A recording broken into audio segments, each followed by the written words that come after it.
guest speaker for today is Mr. Mark Baldassari. He's here now.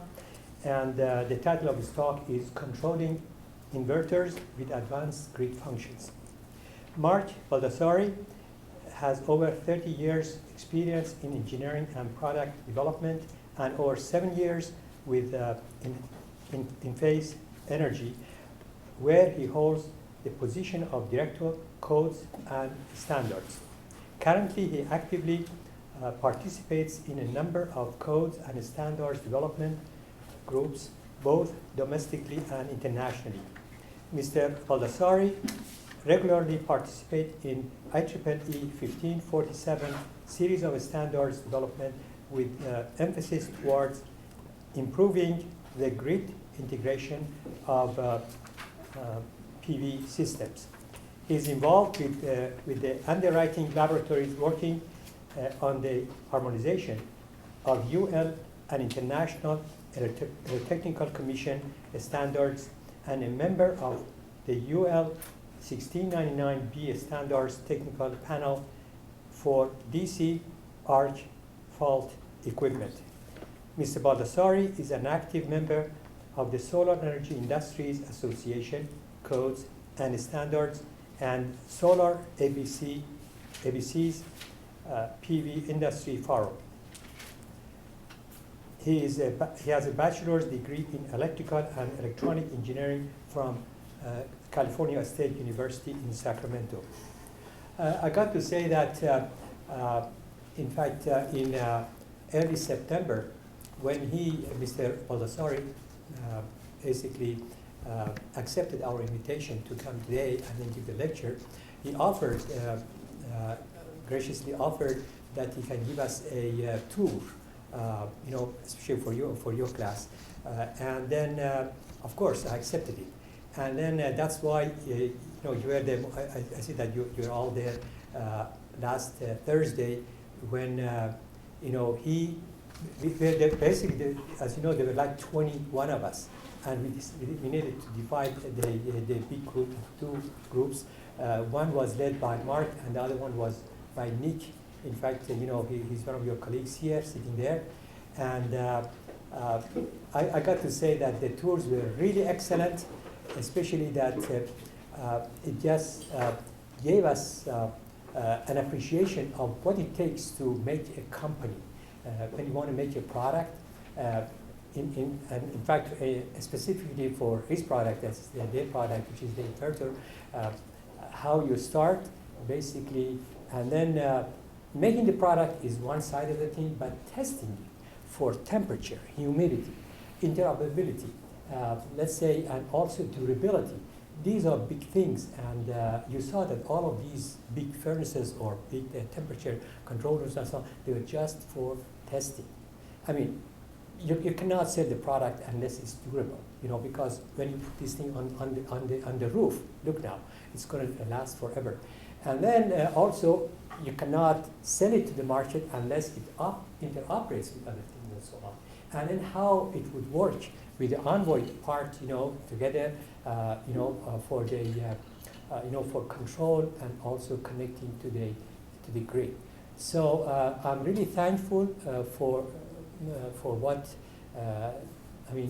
they did, and then presented to us both Mark and then also Nick.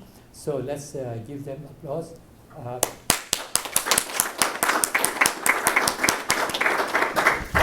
Okay, hello everyone. I'm Mark Baldassari. I'm the Director of Codes and Standards at Enphase Energy. And what does that mean? It's a little bit hard for me to understand what that title means too, but codes, I deal with electrical codes.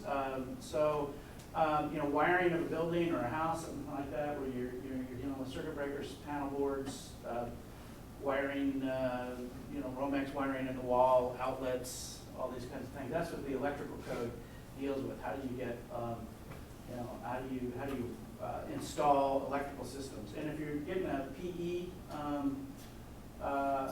certificate down the road, a professional engineer certificate, you're going to have to know a lot about the National Electrical Code.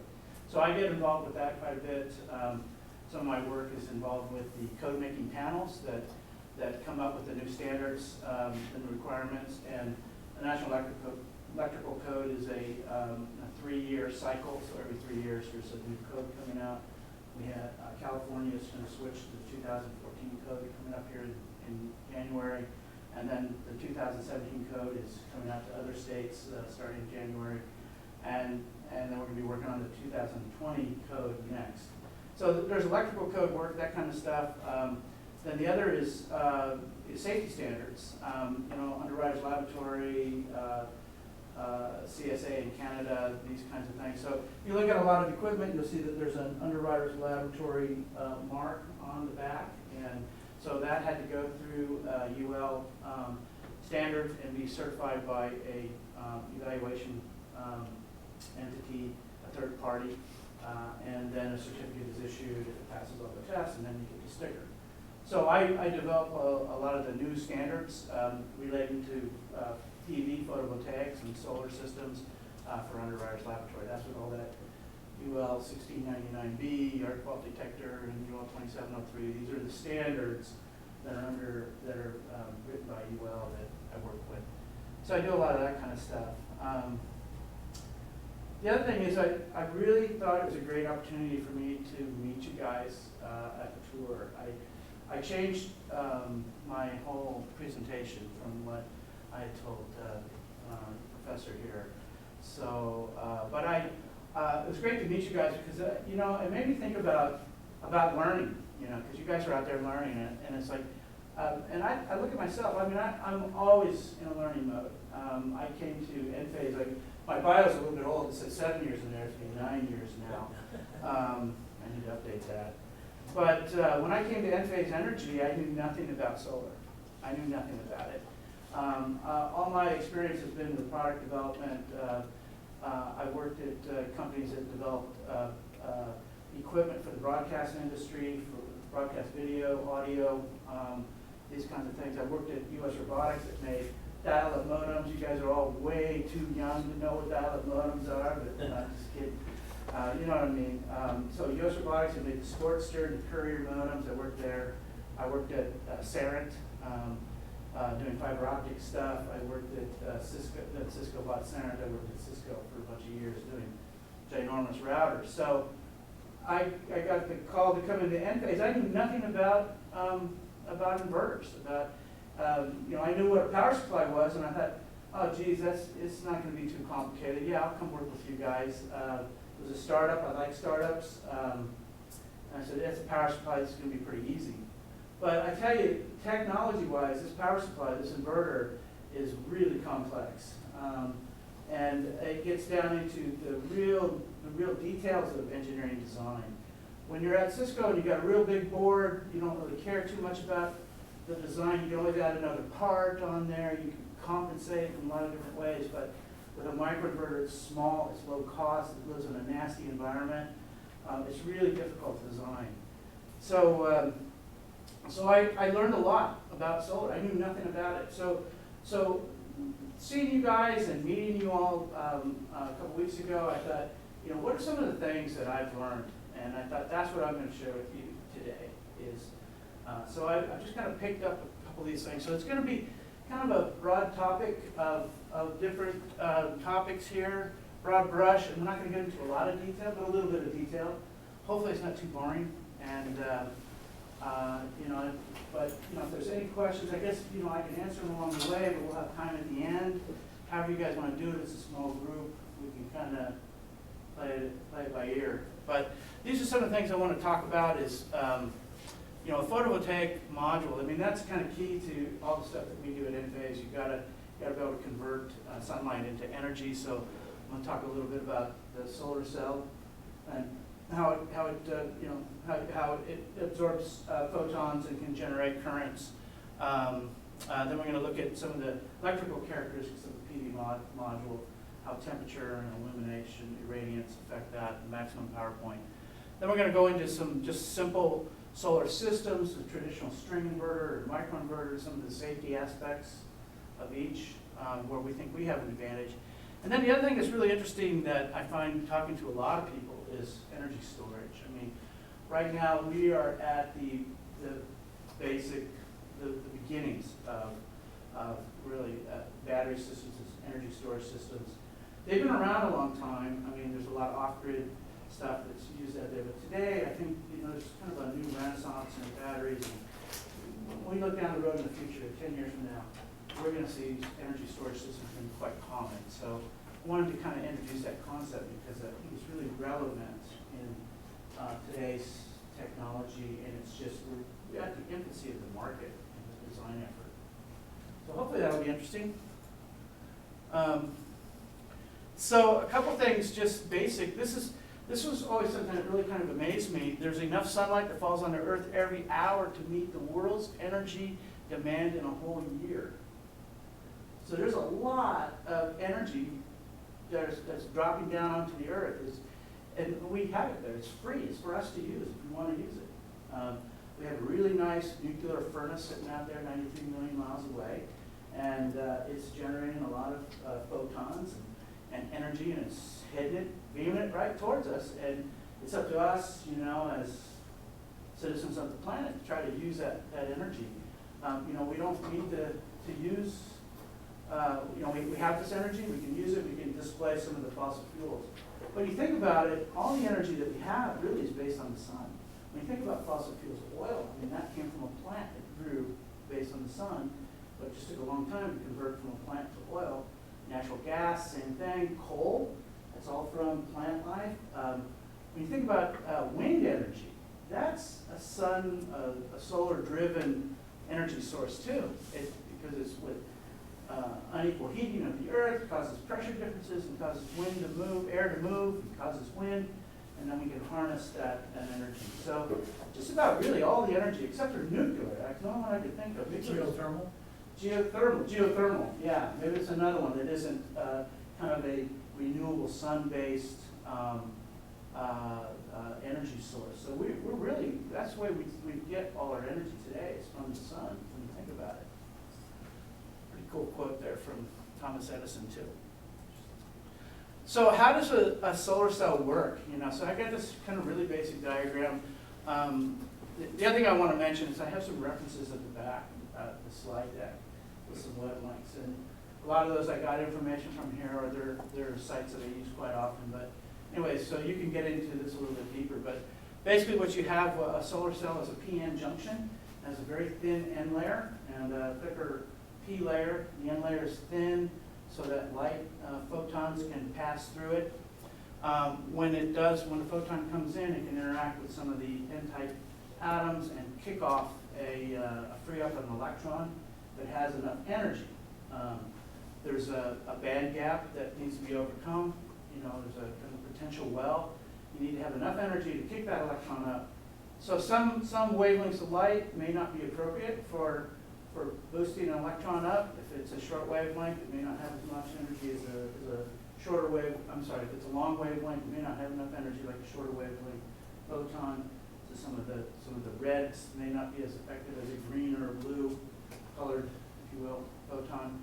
So you need to get enough energy to boost that electron up. But once you do, you generate an electron hole pair, and then you create an electric field, and then you can then have current and flow. So that's kind of the basic idea of how a solar cell works. There's no moving parts. It's kind of nice, and it just and as long as the sun is shining, it will generate some power for you.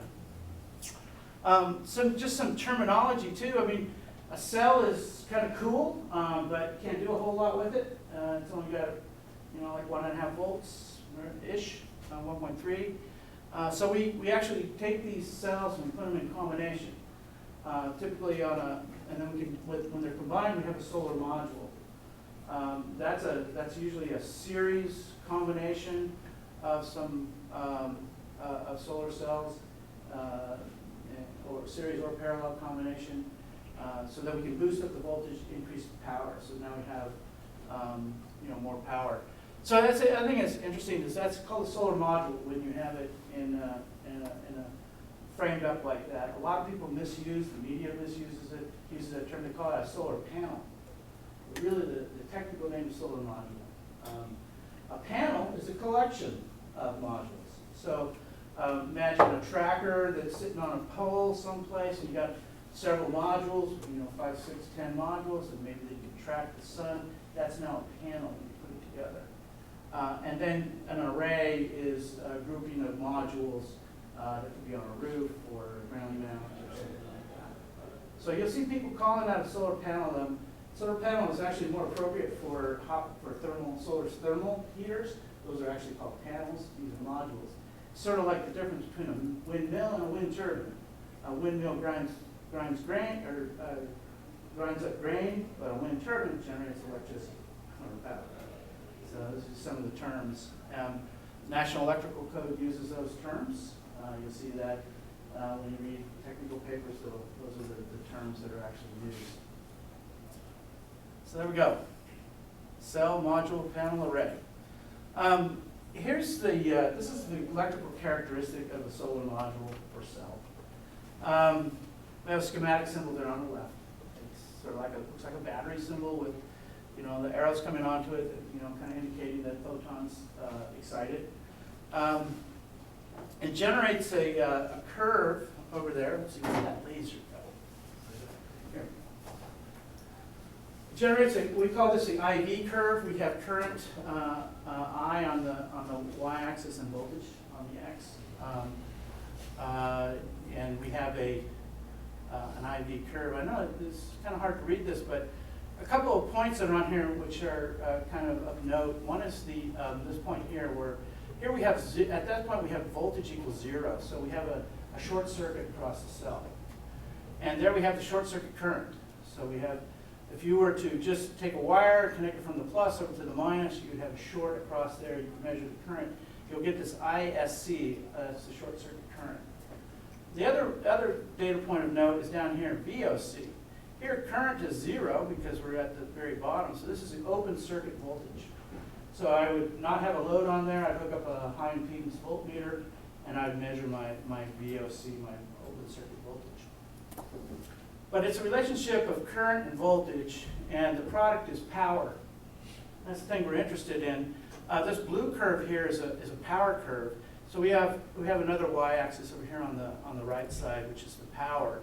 And here I have this is the product of the current times the voltage. You see there is a maximum power point of this module. This is where you get the maximum power transfer out of it. We also have two other points that we use in the industry. One is IMP, the current at maximum power, and we have VMP, which is the voltage at maximum power. And that defines this maximum power point. Now, for an inverter, that's where you want to operate. So you want to choose a voltage that you operate from the module that then would find the maximum power point to give you the maximum product. And that's a choice you have as when you're operating as a device that's operating with this module. You can also choose a lower power point down here.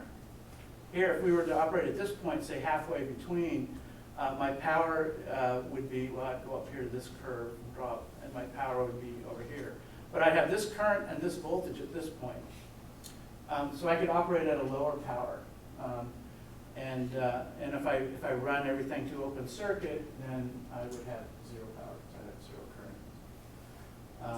current. You could also operate on this part of the curve, but it's in control theory it becomes very unstable and more difficult to develop a control loop. So typically when we're running our power level, if we want to adjust the power, we operate right over in here. So that's kind of that's where maximum power comes from. The other thing I want to look at is some of the other characteristics. Modules, well, they're out in the sun. If they're fixed on the ground, well, the sun moves throughout the day. So, and there's an angle of incidence to the array, to the module.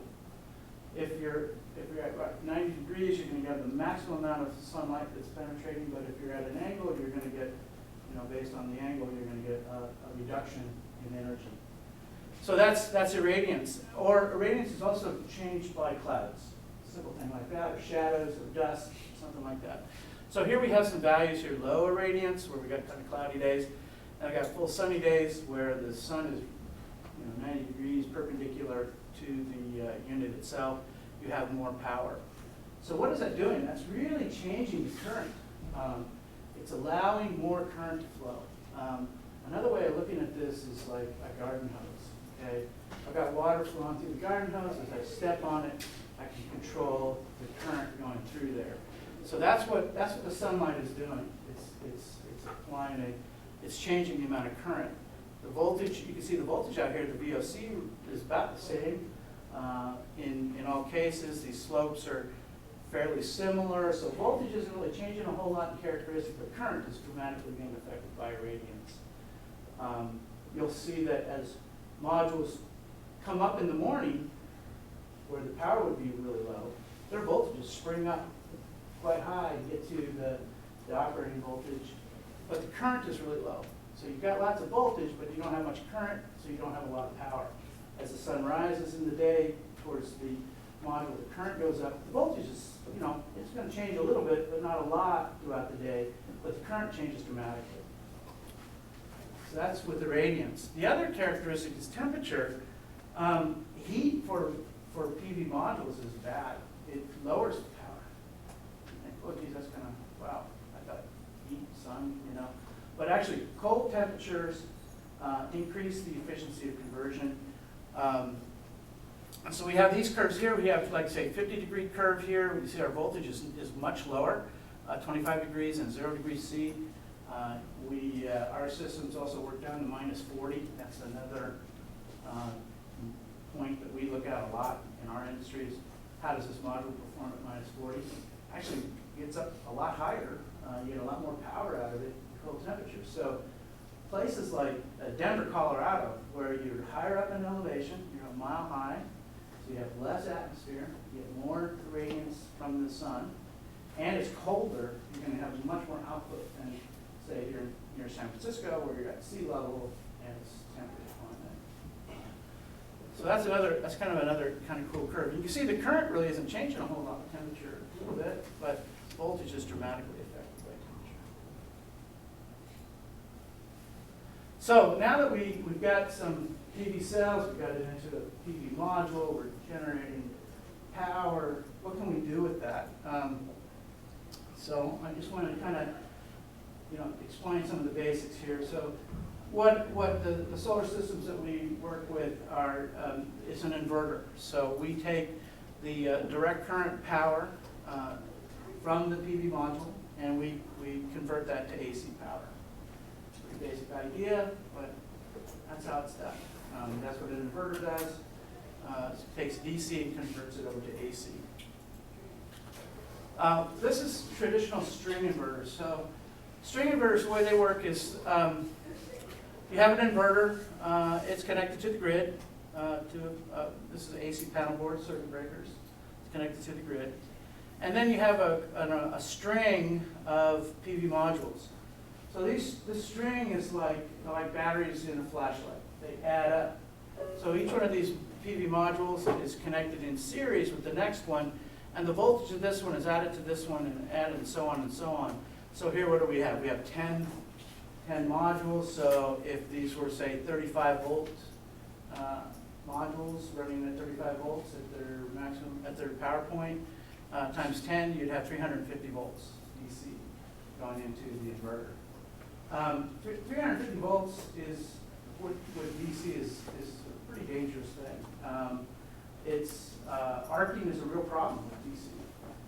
AC power has some advantages because it's a sine wave, and as it's cycling through from positive to negative, it's crossing through zeros. And near the zero crossings, a lot of times any kind of arcing will extinguish. But with DC, that doesn't happen. As soon as you open up a circuit, it starts arcing, and it will arc as long as it can. It generates a plasma, it's a low resistance path, and you can put a lot of power into that arc. We'll take a look at some arcs a little bit later. So with string inverters, it is dangerous. This is one of the advantages of the microinverters that we have, is that we have a way of kind of counteracting that. So let's take a look at how it's installed on our roof. This is a typical residential home.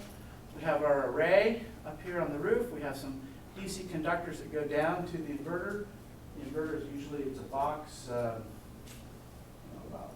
big, and it sits on the wall, and the DC conductors come in, it converts to AC, and away it goes. But all the, like I said, this is a, could be up to, a lot of systems are 600 volt rated. There are some areas where they're even doing 1,000 volts and higher, 1,300 volts. So very high voltage DC. With a microinverter, it's a little bit different. The microinverter is small, and we had, you guys had a chance to see some of the tour. Smaller than a pad of paper. But each one of the PV modules has a microinverter associated with it.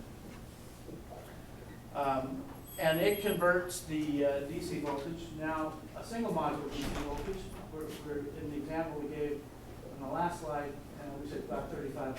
So now 35 volts, much easier voltage to handle. And it's now converting that straight to AC. And this AC wiring here is the same kind of wiring that we've been dealing with for years and years and years. It's 200 volts split phase wiring. It powers your dryer, your range. Uses the same kind of conductors so that they're behind the wall here to the outlets. So it's a common, accepted, tried and true wiring method. I mean, we live with this all the time. We don't have a lot of problems with it, and it's pretty reliable, safe AC voltage. We also, and part of our system is with this thing called an Envoy.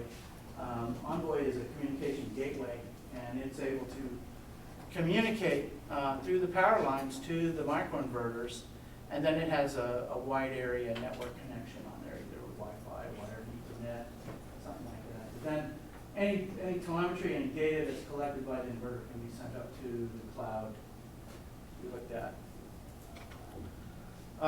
Here's another view, kind of similar thing. We have nominal AC voltage going into the circuit breaker. There's no unit on the side of the wall here, like the string inverter had a box attached to the wall. This is all the inverters are attached underneath each one of these PV modules. So even from an architectural standpoint, this has some advantages where you don't see this other box, the external box. It doesn't have any fans in it that make noise. It's a little more hidden. So some architects like our product because of that. So here we have, we're saying here 48 volts, but this, up to 48 volts maximum, typical for a module up on the roof, and then the regular AC wiring down below. Simple. One of the problems when there is a loss of a utility or in a firefighter situation, where if a building is on fire, they come in and they secure the utilities. That's the first thing when a fire department approaches a building. They secure the utilities. They turn off the water if they need to, unless it's providing sprinklers. They'll leave the water on, but if it's not, they'll turn off the water. They'll turn off the gas. That's a good thing if you're a firefighter and the building's on fire. Let's turn off the gas. And let's turn off the electricity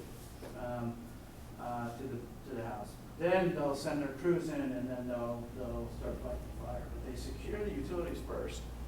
With a string inverter, one of the problems is that even though they've disconnected the AC down here, the DC wires are still energized as long as the sun is out. So it presents a hazard to the firefighter. If they have to cut into a roof for ventilation purposes or anything like that, they might come across these DC conductors. We know those DC conductors can cause a lot of trouble. Also, if the fire were to damage this array, when the firefighters leave and after the fire is out, they leave, sunlight could come up again and could start another fire. So it becomes kind of a dangerous situation when you have this traditional system up on a roof and you have problems with fire. With the microinverter system, what's nice about it is no matter where the AC is cut, either after the panel board or before, if it's de-energized, all the conductors are de-energized because each one of the microinverters will shut off. So it becomes a safer system.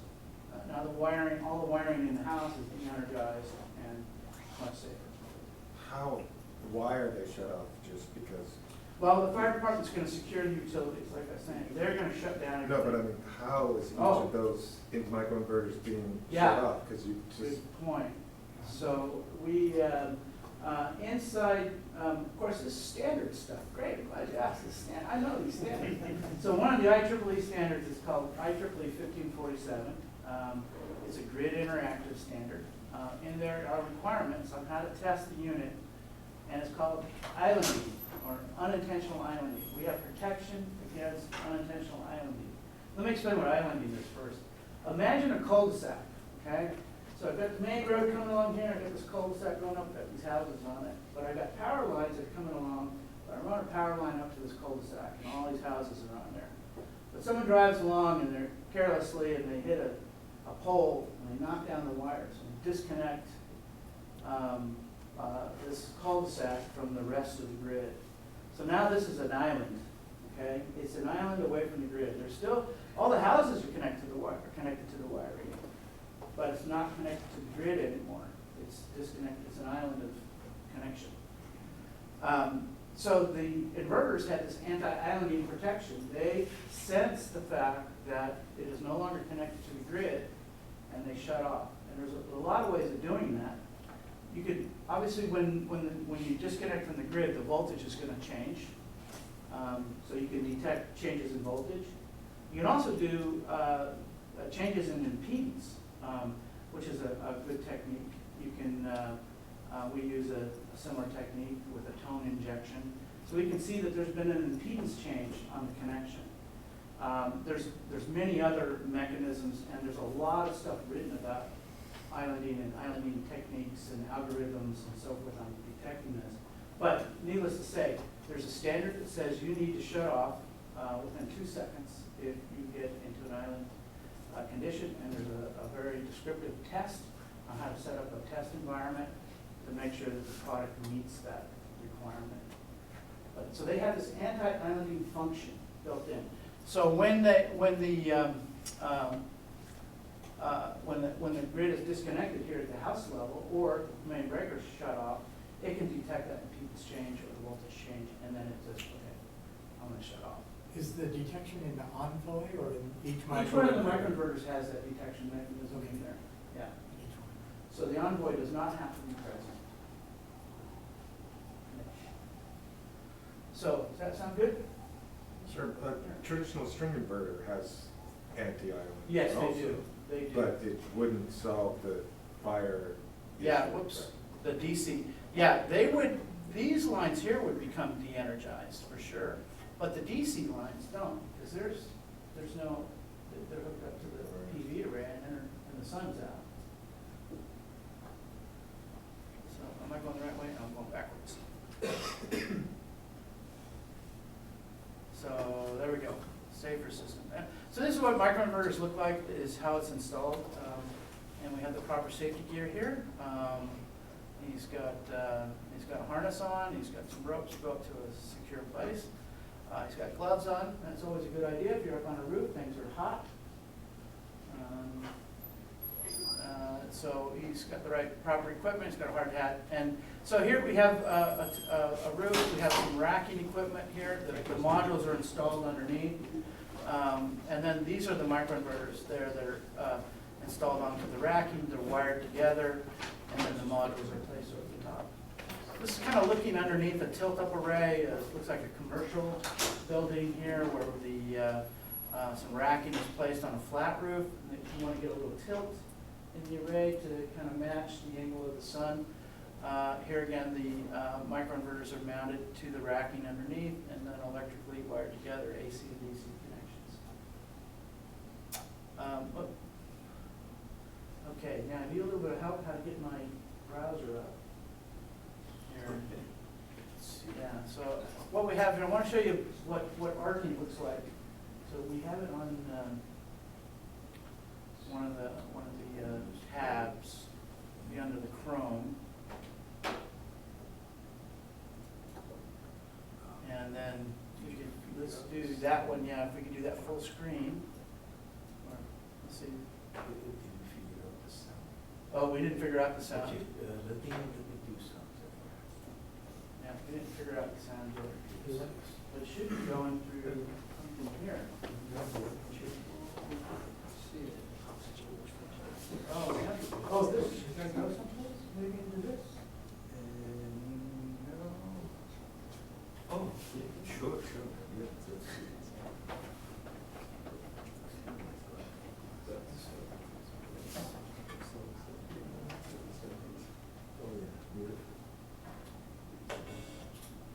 Oh, yeah, that's the sound of this. Yeah. Awesome. And then go ahead and do it.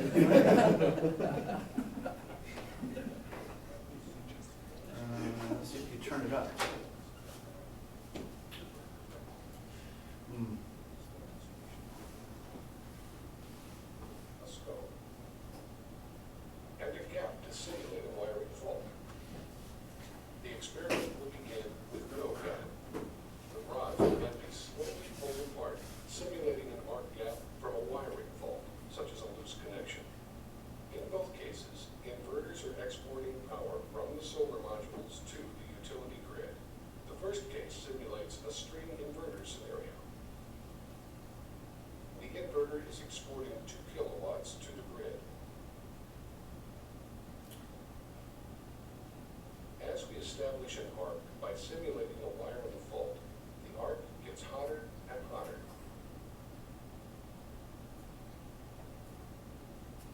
So there's a bad connector on the roof right Temperatures there. can reach up to 4,200 degrees centigrade. This is hot enough to melt tungsten. The second case illustrates a microinverter scenario. The microinverter is exporting 170 watts to the grid. As you can see from this scenario, only the smallest of arcs is visible. Did you see it? And for a very brief moment. The Oh, nature there it is of the again. microinverter is that the arc is self-extinguishing. Here is another look at the 2 scenarios, side by side. We hope this helps illustrate the differences in arc fault risk in the 2 inverter technologies. Okay. Pretty cool, huh? No, we don't want to replay. Arc, simulating an arc. Okay. So there's a link to that if you need it, and then we'll go back to the presentation, and then I have another one after that. Okay, so there's some arcing events there. Wanted to kind of show you how that high voltage DC can be a real problem. There's a lot of power up there, so you can, if you're putting power into that arc, you're generating a lot of heat, and that heat can then start a fire. If there's any leaves nearby, or it can burn through to the roof, or whatever, it can cause some problems. So inherently, the microinverter is a safer technology, and that's one of our big selling features. Is there any standard as, whether to use the macro inverters or the centralized ones? Right. So a good question. The way that works is the National Electrical Code, like I was saying, that's electrical installation codes. And in there, there's 9 chapters in the National Electrical Code, and in Chapter 6, there's a section in there called Article 690. And that's for photovoltaic systems. And in that article is a list of all the requirements for wiring and grounding and installing photovoltaics. And one of the requirements in there is for arc fault protection. The inverters today have to have arc fault protection. And then there's a UL standard, 1699B, which I'm associated with.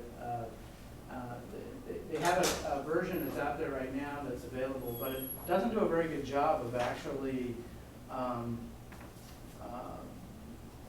exercising the equipment. What I want to say is that there's a lot of equipment that's certified to the standard that still don't work in the field. So that's one of my efforts is I'm part of the standards technical panel to improve that standard to make it to cover real world situations so that the equipment of the future will then actually detect the faults that are found in the field. So again, going back, the National Electrical Code has some requirements in there for inverters to have arc fault detection. There's an 80-volt limit. If it's below 80 volts, the risk of arc fault is pretty low, but for systems above 80 volts, they have to have that arc fault protection. For microinverters, they're connected up to a single module, and a typical 60-cell module, you're looking at about like 35 to 48 volt range max. So for our systems, we're exempt from the requirement, but we also have this inherent ability to extinguish an arc right away if it does happen. So it's not required, but we do it really well. We have arc fault protection. Okay, going forward here, let's see what we got. The other thing I want to talk about is energy storage systems. This is really new stuff, like I mentioned in the beginning, from the industry. And like I said, I think this is really, there's a lot of future in this. So if you think about future careers, it's not a bad place to get involved in the storage systems. Oops, wrong direction. Yeah, here we go. Just kind of an overview slide here. Enphase Energy, they do more than just microinverters. We have what we call generation, which is up on the roof. Those are our microinverters. We have energy management. We interact with different like smart thermostats, like Nest and these guys, so we can help integrate those smart energy management systems. We have control, so we can monitor, power being generated from the array or demand power that you're using in the home. And then new to us is a storage piece. So we have energy storage, and energy can be stored a lot of different ways. I mean, batteries are the first thing that come to mind, but there's some really innovative energy storage mechanisms out there that are being used today. And one of the ones that always fascinates me is these, a lot of wind turbines, not so much in the U.S., but around the world, they have wind turbines that are located offshore. It's a good place to put a wind turbine. I mean, you got a lot of wind out there, it's unobstructed, and there's no one around, so they mount the tower down to the seabed floor, and they have a wind turbine up above, and as the wind is blowing, it's spinning and generating energy, but the amount that's, the demand may be low while the wind is good, for instance. So what do you do with that excess energy? So one of the cool things is what they're doing is they're actually using that excess energy to run air compressors. And they're compressing air. And they're driving that air down to the seabed floor where they have a bladder, a big balloon, and they're filling it up with air. And they can store excess energy like that. And then when they need that energy, when the wind isn't blowing, they can then take that compressed air and turn a different turbine and regenerate energy. So there you're doing something with, something really simple, compressed air. And actually the conversion efficiency of running the compressor and back again, it's not too bad. I don't know what the actual number is, but it's cost effective. And it's being used, they're seeing this being deployed out in these sea-based wind farms. And it's up in rural areas too. I know up in the Northern Territory of Canada, there's a lot of off-grid folks and small communities up there, and they're using the airbag technology under lakes. And they've got a lot of water up there. So that's one way of storing energy.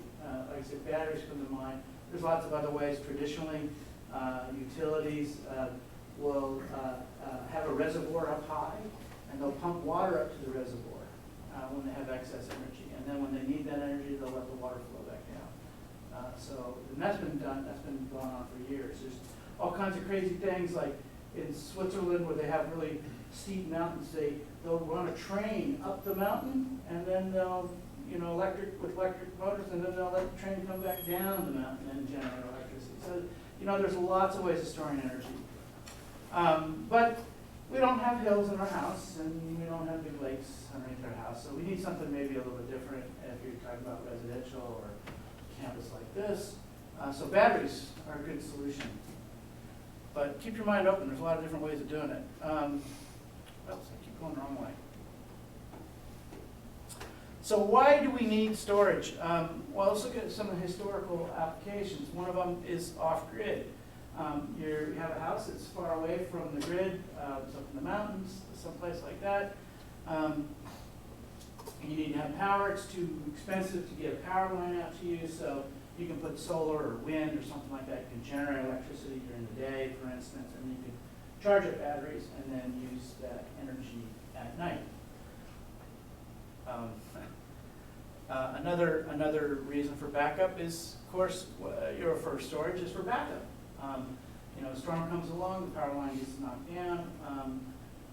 You can use your batteries then to run your appliances when the power's off. So those are traditional storage mechanisms or reasons. But there's some new use cases. One of them is called self-consumption, and there are some utilities out there today that will not allow the PV system to have that take the excess energy and put it back on the grid. So if you've got PV running on your house, but your demand is low because you're at school, at work, what do you do with that excess energy? Most of the time you say, well, you just push it back onto the grid. But there are some jurisdictions that will not allow that. Australia is a good example. In the Queensland area, the utilities say you have to consume everything you generate. You cannot push it back onto the grid. You have to have self-consumption, zero export. So if that's the case, then you want to store that excess energy into a battery, and then any excess energy you're generating, you store it in the battery, then you can use it at night. Goes forward. Okay. So this is kind of a graph of what we're talking about here. Here we have these blue bars. These are your demand, or your usage. We have kind of these orange bars, which is your PV array, and these green bars are the battery. So here at night, 12 a.m., there's just kind of static load, battery chargers and clock radios and stuff like that. The lights are off, but you have some demand. This thing just died on me? There we go. Then people start waking up. They start using some energy. I'm sorry, the blue bars are used, but the sun is coming up. My PV array is generating now. I haven't quite, at this time at 7 a.m., I'm generating half as much as I'm using. But then here at 8 a.m., I'm generating exactly what I use. So I'm still at zero export, haven't exported anything. But then as the sun goes higher, I have excess generation. And now I can take that excess generation and store it into a battery. So here, so my overall net here is kind of in these darker bars. So I'm matching my demand, and I'm storing the excess. So again, to the grid, I have zero export, self-consumption, but I'm storing that energy. And now at nighttime, when my PV drops off, you see it coming down here, now I can start discharging my battery and use that at night. Like I said, it's not this type of philosophy isn't used everywhere, but Hawaii is adopting this ruling. They have the Hawaiian Public Utilities Commission under Rule 14H has a self-consumption ruling. So any of the new PV systems cannot export to the grid. And it's funny, the utilities are worried about renewable energy because it takes away from what they see that as a destabilizing function on their grid, because now there's energy being put back onto the grid and they have no control over it. So this is why they enact these kinds of rules, is to try to put some control back in. But it's a political battle, the PV owners against the utilities and the public utilities commissions and so forth, and how it all works out in the end, who knows? But eventually, I think, like I said, you're going to see more and more storage. We're right in the infancy of energy storage systems today, and it's going to become more and more popular as we go along. Another use case is what's called peak demand reduction, and A lot of commercial facilities have this kind of charge on their bill. So normally when we think about, from a residential standpoint, you pay for all the kilowatts you use, and it's a multi-tiered system. You have a baseline use, so you pay, I don't know, you pay 13 cents a kilowatt hour for the baseline, and then when you use up more energy, then you pay a higher rate, and if you use any more energy after that, you then pay a higher rate after that. So, but it's not figured on a day-to-day basis, it's figured on a month basis. How much did I use over the month, so how much do I pay for it?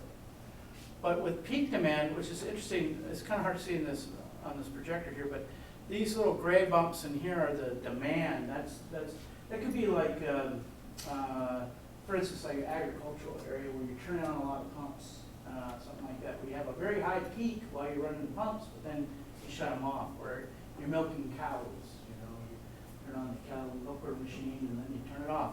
So you have a peak, but your rate is not the average over it's wherever this peak hits, that's what your rate is based on.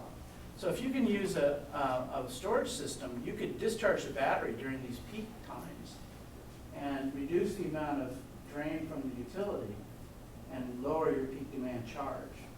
And then you could then charge during your off, when you're not in that peak cycle, you could recharge the battery, and then you could discharge it again the next time you have a peak. So here you can manage how much you're pulling off the grid with the storage system. This kind of economics works out really fast when you look at the cost of the battery and the savings you get from these peak demand charges. It pencils in really fast, and this is going to be quite common. Yes, sir. Yeah, the question is that how big a battery do you need depending upon the Right. You have to size it appropriately. You got to look at a couple different things. How much are you trying to use? How much time?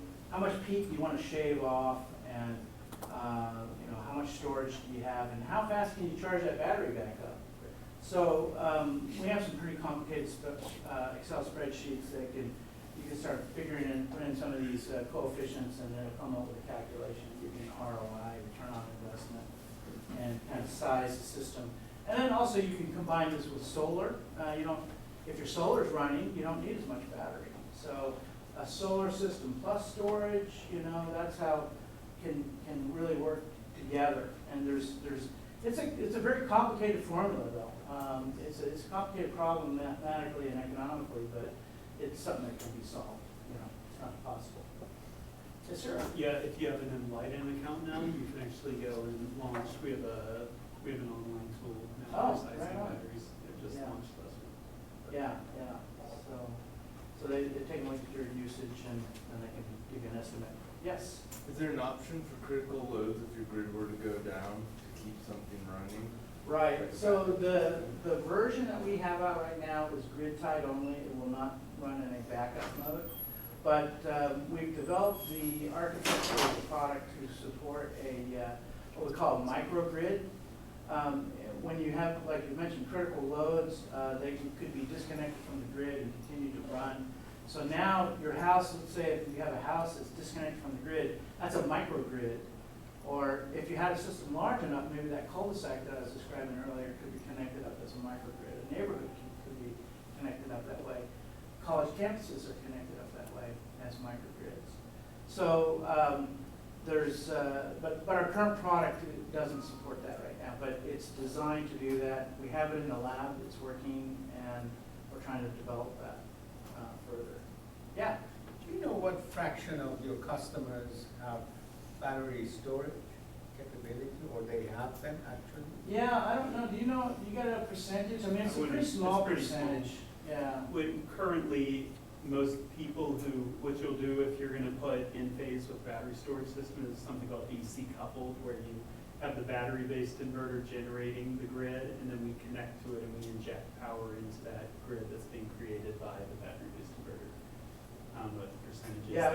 There's a number of the systems out there. Yeah, we are just, Enphase Energy is just getting into the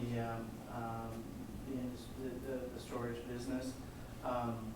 We first started selling in Australia. As I mentioned, they have that self-consumption, self-supply ruling over there. there, so we're selling there right now. But we have some beta sites that are coming in next week. Yeah, Nick's helping out with that. So it's coming to California, but it's, you know, a couple quarters out before it becomes generally available. But yeah, we're working on it. We're getting it out there. So let's take a look at it. So Enphase has what we call this AC battery. So wait a second, hey, batteries, they're DC. What's this AC thing? And that's what Nick is saying. It's AC coupled into the grid. So we don't have a DC connection. We don't have a direct connection to the PV array. It's just AC wiring. That's it. But the AC allows us to take energy from the grid and charge the battery, or our inverter can take energy from the battery and push power back to the grid. So we're bidirectional, and that's our connection to the whole system, is through the AC system. Some of the things that, you know, for size, this battery box here is about the size of a microwave oven, maybe not as deep.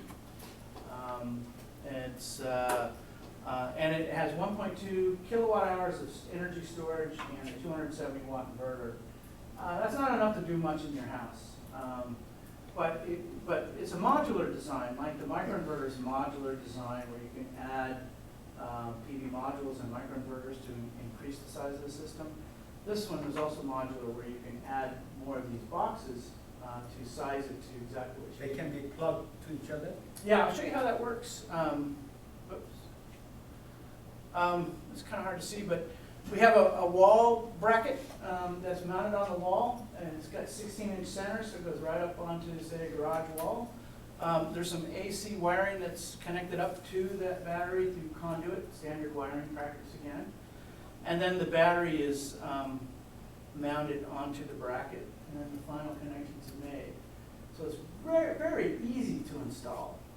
You don't have a bunch of DC lead-acid batteries sitting on the ground. You don't have to worry about keeping them full with water or maintaining it. You don't have big corrosion problems. You don't have high-energy circuits. I mean, it's a much safer way of doing it.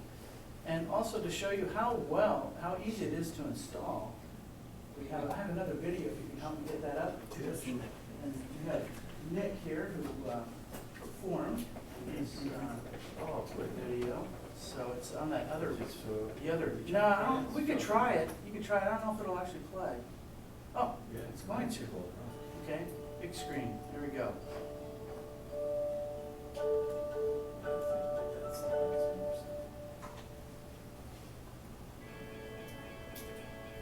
.8 kilowatt system, so it's 4 of these batteries.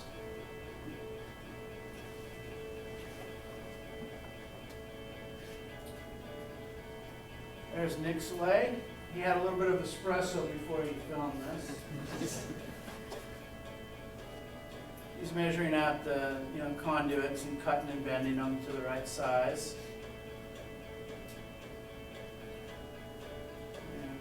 Anything out, and then putting the brackets. Remember we were saying put the brackets on first. They pull right into the studs behind the wall.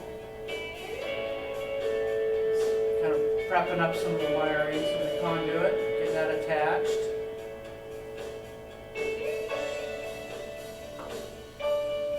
Now we're in 40 minutes? 4 batteries. Oh. Yeah. So there's the 4th one. He's pulling the wire through the conduit, connecting it to each one of the batteries.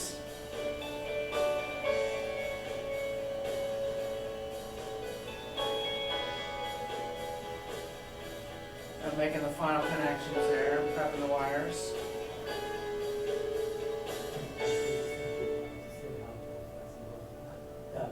Now he's connecting it into the load center there, to the circuit breakers.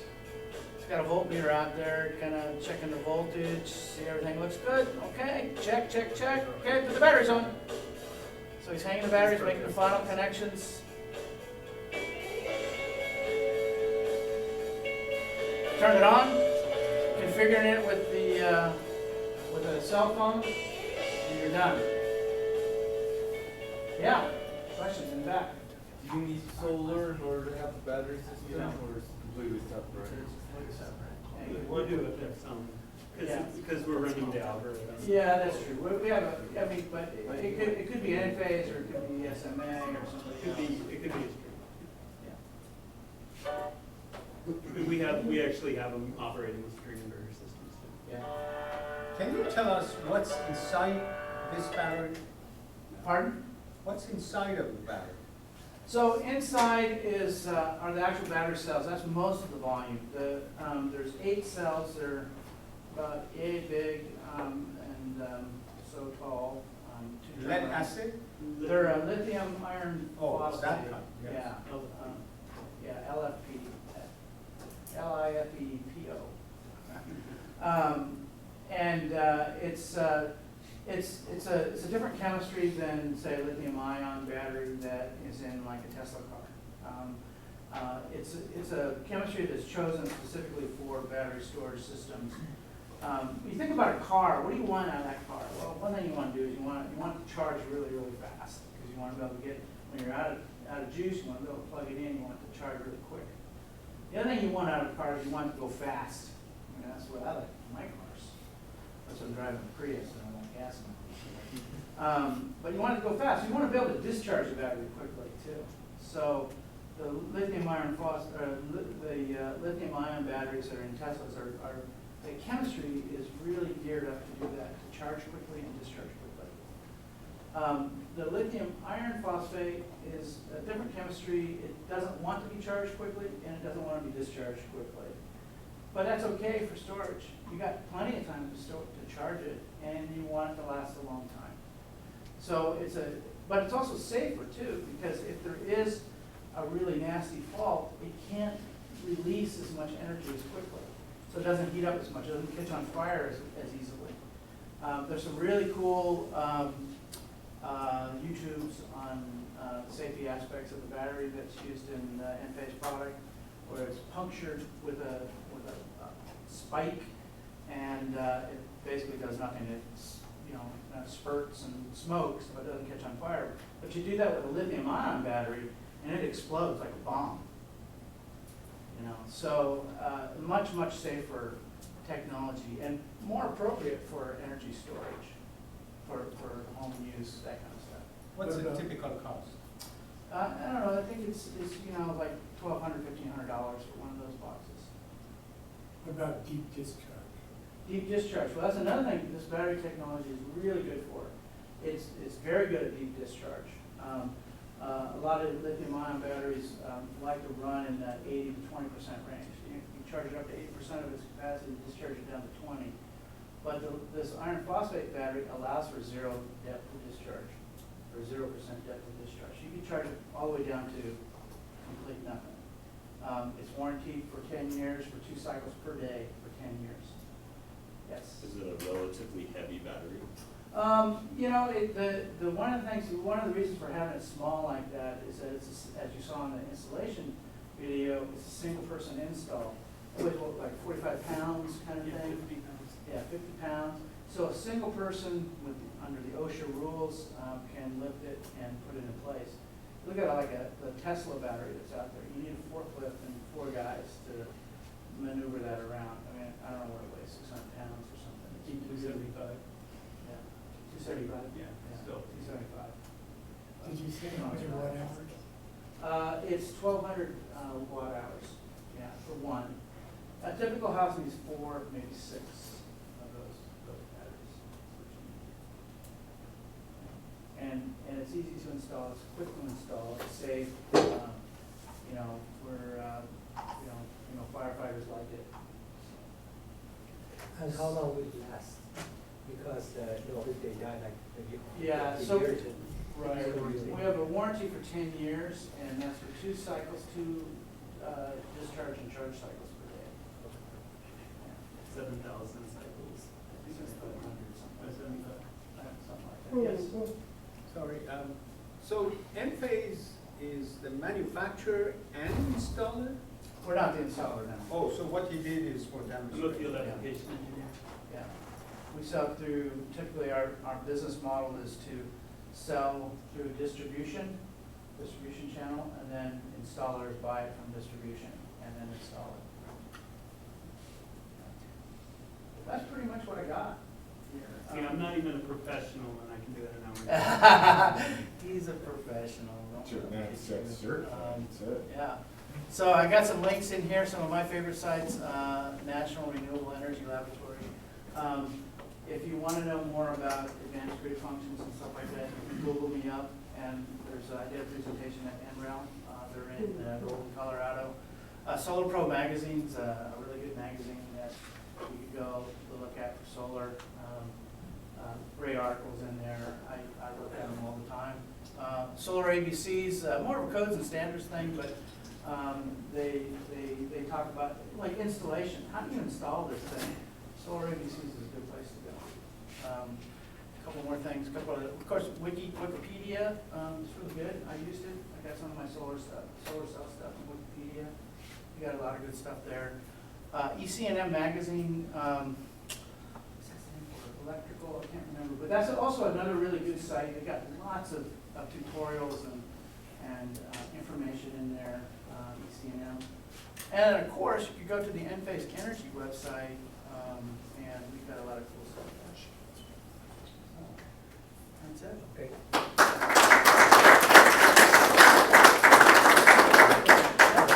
We talked about it briefly that time in the company. I think the students may be interested also.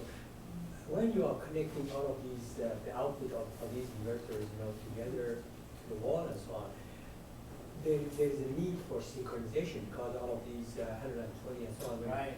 And then how do you go about it and so on? And Yeah, so that's a good question. It's like, okay, so the grid is there, and the grid is very powerful. I mean, you've got nuclear power plants, you've got natural gas plants, you've got Hoover Dam, and they're all synchronized together, and they are generating 60 hertz and at a certain voltage.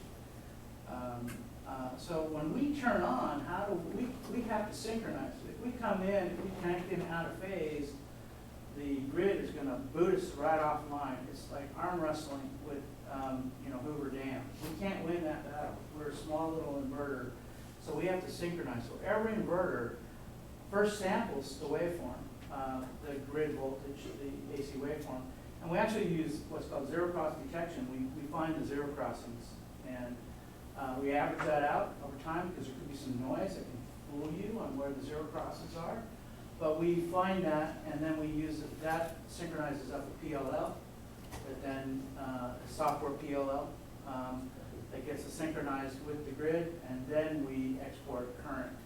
We can't export voltage because the grid is going to dictate the voltage. Again, you can't arm wrestle with Hoover Dam.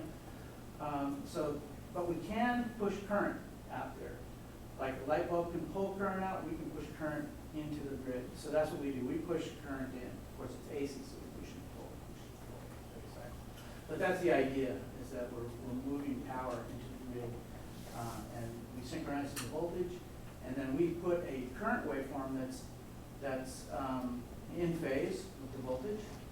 So our power factor is 1 or very close to 1. But one of the things that we didn't talk about really were advanced grid functions and working with the utility. Our products today have a lot of advanced grid functions built in, and we can help the utility regulate the voltage by either sourcing a reactive power or sinking reactive power. So we have a way of actually modulating and regulating the voltage on the grid to a certain extent. But that's some of the advanced grid functions. So that's what we do. We push current, push power onto the grid in phase with the voltage. Yeah. Going to speak a little bit about Rule 21 and just how. Yeah, okay, so some of the latest things going on there. We have, in California, there are 3 big utilities, as you guys are familiar with, PG&E. Then down south, there's Southern California Edison, and then in further south in San Diego, there's San Diego Gas and Electric. Those are the 3 investor-owned utilities, IOUs, and you can buy stock in them, basically. The rest of the grid could be municipal utilities. There's lots of those. Los Angeles Department of Water and Power is a municipal utility. I think Windsor has a municipal utility, Palo Alto. Sacramento has SMUD. You've probably heard of them. Sacramento Municipal Utility District. So there's a lot of the smaller kind of municipals. But the IOUs are, you know, they're most of the customers are under the PG&E, SDG, and SCE. So the California Public Utilities Commission is a governing body that kind of dictates how they run things. You know, how they, you know, because they can take advantage. They kind of have a monopoly. They can take advantage of a lot of customers with power. So that's kind of an overriding body is the California Public Utilities Commission, CPUC. They have set of rules and legislation that the IOUs need to abide by. One of them is called Rule 21, which dictates these large utilities. And you know, one of the kind of a proactive step from the utility standpoint, when you have a lot of high penetration of solar, you know, like Hawaii and some of the other in Australia, they're kind of worried about destabilizing the grid. But the California Public Utilities Commission, with cooperation from the utilities and from industry, have modified this Rule 21 to allow inverters to participate in voltage regulation. And there's all kinds of advanced functions to do that. Like I say, that's a pretty good topic all on its own. But this Rule 21 is going to be mandatory for all inverters a year from August. It'll be mandatory that all inverters have to have these advanced grid functions. Now, whether they're turned on or not is another story, and utilities aren't going to try to turn on all the functions at once. So you're just going to have some of the basic functions first, and then as they learn more about how it behaves and how it works, then they'll turn on more and more functions and become a little more complicated. Yeah. The question is that getting a PE, I mean, some of our students may be interested in getting a PE, going through the course and all of that. Is it true that when you work with the power industry, it's really important that you have it because mainly working with the state and the government, right? Yeah. Some industries are required more than others. Civil engineering is one that if you're going to be working on bridges and buildings and things like that, you need a professional engineering certificate. Power is another one. And if you're working for a utility, then you really need that PE stamp. And then professional engineers are used a lot in the solar industry too. They can stamp plans and certify permitting that sometimes is required by the inspectors out there. So it's a good thing to have. And if you want to try to, there's what, engineering and training, EIT or something like that first, is the first exam. FE, maybe? Is that what? Is it EIT? first. EIT is first. Yeah. So take that as soon as you can, get that out of the way, and then work on your PE. Don't wait too long. Don't wait too long on me, otherwise you forget everything and you can't pass it. Study. I have to study. I don't want to do that. All right, it's now 4:06 o'clock.